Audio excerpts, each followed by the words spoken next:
Keadaan persekitaran yang sesak, panas, kering dan berhabuk punca ramai jemaah Malaysia mengalami batuk dan selesema.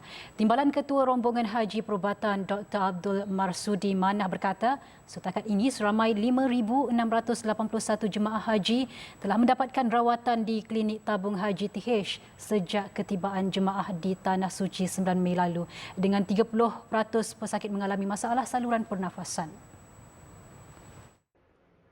Menurut Dr. Abdul Marsudi, persekitaran yang panas boleh menyebabkan tekak dan hidung mengalami luka seterusnya mengganggu saluran pernafasan. Apa yang kita tengok dari tahun-tahun sebelum ni, even untuk tahun ini pun kita tengok kita banyak jemaah haji yang datang ke klinik tu penyakit mereka tu disebabkan oleh persekitaran, ya, persekitaran yang sesak, persekitaran yang berhabuk, persekitaran yang kering, persekitaran yang panas, ya, itu yang menyebabkan jemaah haji itu datang ke klinik.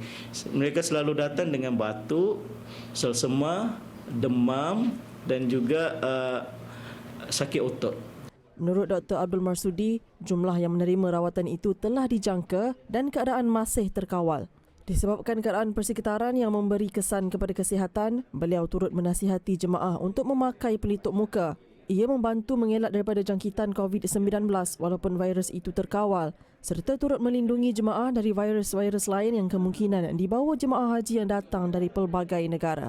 Sementara itu, Dr. Abdul Marsudi memaklumkan setakat semalam, sejumlah 34 pesakit sedang dirawat di wad pusat rawatan tabung haji.